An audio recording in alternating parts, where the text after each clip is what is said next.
Morning everyone. Today we will start next topic of haloalkanes and haloarenes. In this video we will discuss about mechanism of nucleophilic substitution reaction. We know when alkyl halide like this react with more stronger nucleophile, then substitution reactions takes place. What is the mechanism behind this reaction? We will discuss about this mechanism in this video. Firstly, this reaction mechanism is divided into two types, SN1 and SN2.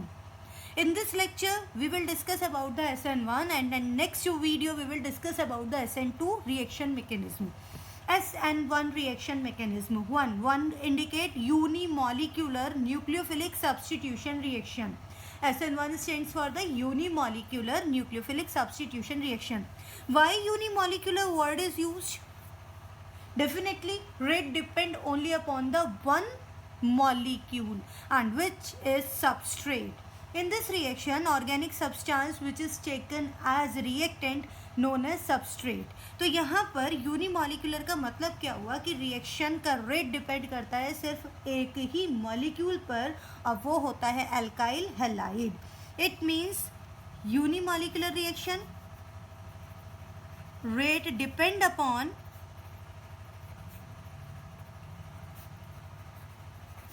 only on one molecule, that is alkyl halide. That's clear. और अगर rate सिर्फ एक ही molecule पर depend करता है it means मॉलिक्यूलैरिटी will be 1 and order of reaction will also be 1. तो हम इसे कैसे इंडिकेट कर सकते हैं? Rate directly proportional to concentration of the alkyl halide.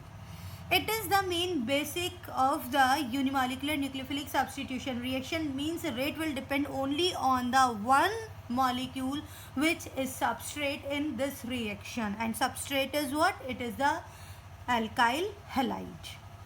Now next, it takes place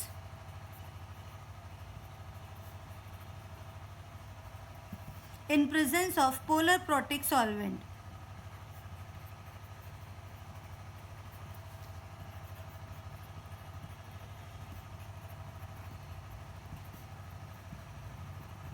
What is meaning of polar protic solvent? Polar का मतलब जो पोलराइज हो, प्रोटिक का मतलब जो प्रोटॉन को रिलीज कर सकते हों. Such type of solvents are known as polar protic solvent like H2O, alcohol, acid. All these are polar protic solvent.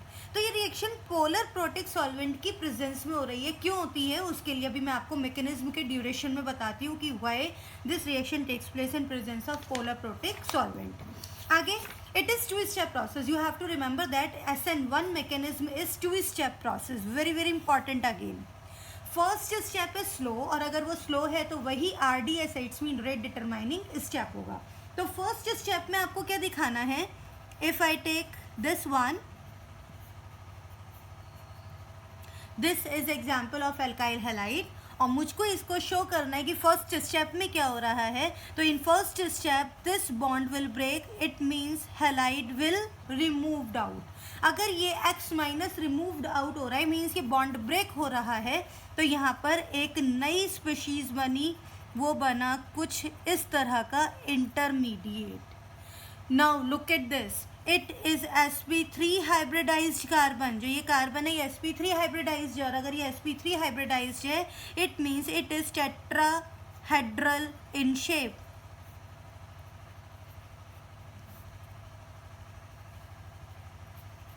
RAL, tetrahedral in shape. But after the removal of halide it converted into carbocation intermediate and it is reversible process and this is rate determining step. Why? It is slow step. Because it is slow step, that's why it is rate determining step. अब यहाँ पर जो carbocation intermediate बन रहा है, carbocation intermediate in this case carbon is sp2 hybridized. Look at this. In this case carbon sp3 hybridize to sp2 hybridize में convert हो रहा है. It means tetrahedral geometry converted into trigonal planar. Now this geometry is trigonal planar geometry. अब ये तो step है slow step. आगे next step, second step, it is the fast step. अब इस स्टेप में क्या होगा, अब हमने कहा ये इंटरमीडिएट का फॉर्मेशन हुआ, तो now on this intermediate another nucleophile can react. अब ये न्यूक्लियोफाइल का अटैक फ्रंट साइड से भी हो सकता है और बैक साइड से भी पॉसिबल है. Okay, it means two types of products में बी पॉसिबल. अगर ये फ्रंट साइड से है या बैक साइड से, मैं इसको मान लेती हूँ. देखिए ट्राइगोनल प्लेनर का मतलब वो प्लेनर स्ट्रक्चर है. Planar structure means now nucleophile attack from the above and from below both side. तो यही चीज़ यहाँ पर बताई गई है कि इस केस में ट्राइगोनल प्लेनर स्ट्रक्चर जो कि एक प्लेनर स्ट्रक्चर है, प्लेनर स्ट्रक्चर पर न्यूक्लियोफाइल का अटैक फ्रंट से भी हो सकता है और बैक से भी हो सकता है. अगर फ्रंट से है तो एक डिफरेंट टाइप ऑफ आइसोमर बनेगा, बैक साइड से है तो डिफरेंट टाइप ऑफ आइसोमर बनेगा. आइसोमर के बारे में हम यहाँ पर ऑप्टिकल आइसोमर्स बनते हैं अगर ये सबस्ट्रेट जो लिया हुआ है वो ऑप्टिकल आइसोमर है. लेकिन इसके बारे में हम बात करेंगे, स्टीरियोकेमिस्ट्री के बारे में बात करेंगे बाद में. अभी सिर्फ हम एक सिंपल वे में न्यूक्लियोफिलिक सब्स्टिट्यूशन मैकेनिज्म होता क्या है वो सीख रहे हैं. तो इस केस में हम ये कह सकते हैं कि सेकेंड स्टेप जो कि फास्ट स्टेप है, nucleophile attack can from back and front both side. It means we will get two forms of product like this. This is nucleophile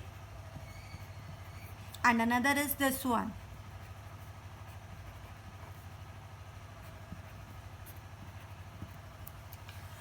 तो यहाँ पर हमें जो मिल रहा है वो टू डिफरेंट फॉर्म्स मिल रही हैं.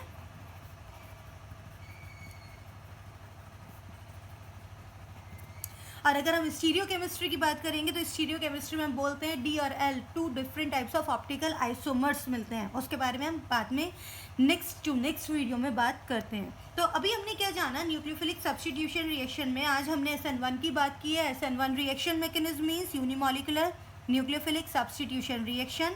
अब यूनिमॉलिक्यूलर है, इट्स मीन कि rate of reaction will depend only on the one reactant and one substrate and it is alkyl halide. और अगर एक ही सबस्ट्रेट पर रेट ऑफ रिएक्शन डिपेंड करता है तो molecularity and order of reaction it will become 1. और rate हम कैसे इंडिकेट कर सकते हैं, rate directly depend upon what concentration of the substrate, it means alkyl halide. Again one more thing, यहाँ पर जो सॉल्वेंट यूज़ करते हैं वो पोलर प्रोटिक सॉल्वेंट यूज़ करते हैं. Now what is the reason to use polar protic solvent. देखिए in first step what happens, carbocation intermediate और हैलाइड बन रहा है. अब इन दोनों को स्टेबलाइज करता है ये पोलर प्रोटिक सॉल्वेंट. कैसे करता है, जो ये कार्बोकैटायन है it's mean it is positively charge, it is surrounded by the water molecules like this. मतलब negative pole of water it will surround it like this. और नेगेटिव मीन्स जो halide है it will surrounded by the positive pole of the water molecule if we take water as a solvent. तो now this solvent will stabilise this carbocation. Because of this stabilization by this polar protic solvent, this is used as a solvent in this type of mechanism. So you have to remember SN1 type of reaction mechanism takes place in presence of polar protic solvent because polar protic solvent stabilize the intermediate carbocation. Now second step, it is fast step. Carbocation intermediate जो बन रहा है वो planar structure है, sp2 hybridized है, on which nucleophile can attack from front and back both side. It means two forms we will get. And again you see that again carbon is what, sp3 hybridized. It means again tetrahedral geometry. तो पहले tetrahedral to trigonal planar to again tetrahedral geometry जो हमें मिलती है. अब हम आगे बात करते हैं नेक्स्ट रिएक्टिविटी ऑर्डर की.